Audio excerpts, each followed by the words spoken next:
nila, palitan na lang daw Opo, nila. ganun na lang ma'am gawin. Sige, thank you po. Ganun Sige, na lang ma'am. gawin namin. Salamat. Text mo ako ma'am na cancel ha. Okay. Meron na? Nag-text na po ako. Meron daw si husband. Dalawa pala. Pasok kayo doon ma'am, baka amoy Ay, pintura dito. ano ba to? Ay, nagpintura.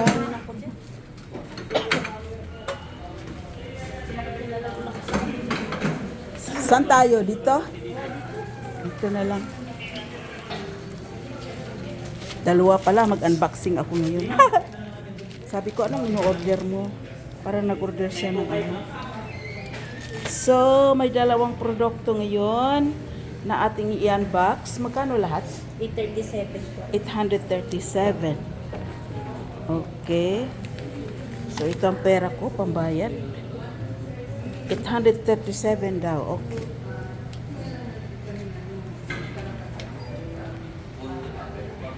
Ano kaya ang order na to? Saka pa malaman. Mamaya. Pwede lang isalit. Ikaw sa video ko, hindi. Sige ma'am, pwede naman. Okay. So, ito ang Wala taga-deliver lang ako, namin. Aray. Taga Lazada. Hi! Hello po. Thank you. Ang bait-bait ng ano nito. Taga Lazada. Kulang ako Okay. ng 3 ma'am, next time na lang. Okay. 3 pesos ka kulang ha. Okay, thank Thank you. you po. Sige po, ingat. So, narito na ako ngayon sa 32nd floor. Ang haba-haba. Dito ako nakatira, guys. O, doon ako sa baba. Kanina, kumuha lang ng Lazada. So, ngayon, nandito na. Okay. Ito ang buhay ko dito, guys. Kakaiba na. Dati, nasa probinsya ako nakatira. Ngayon, nandito na. Mag-ano na ako dito? 3 taon na. Kaya parang nasanay na rin. Punta tayo uwi na ako sa, condo unit namin. So, ito na ang door. I-off ko muna to kasi mag-open tayo. Now, we will open, guys. So, this is it. The cellophane is not really that thick. With the use of the scissors, it's easy to open. Oh, wow! It is wrapped again with a bubble wrap. So the store really did their best in the packaging. I like it.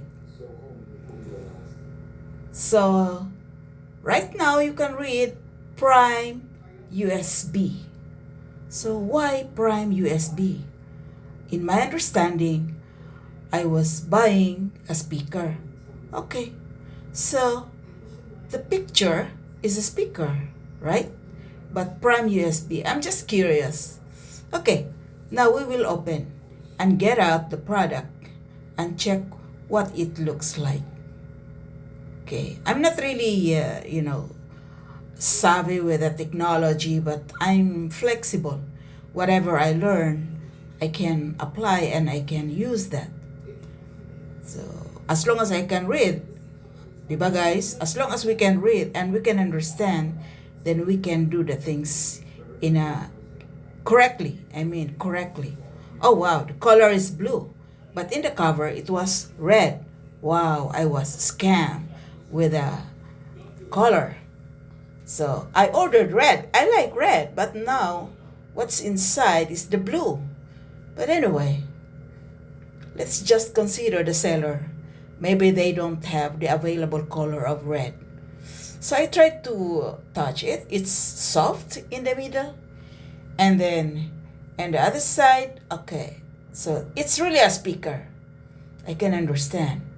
Now, why USB? So here's the wiring. That's the adjustment. That's the voice. To make it volume, low volume, high volume, and then the end is the USB. Okay.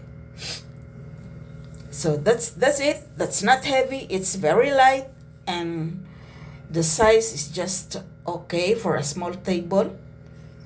It's not good also to have. Okay, that's the box. So the specifications. So we can see there the output is 3 watts times 2 RMS, sensitivity 500 MV, frequency response, there is the ratio, And there's the isolated rate, so everything is there. The power, USB B5 volts. So now we will try. So I guess it's easy because it is USB and there is the USB outlet of the also of the computer. So I inserted it there. I was checking if there is light that will come out in the speaker system, but there's none. Oh, there is no light that comes out when I plug it. Okay, so this is different, but the sound is very good. Thank you guys.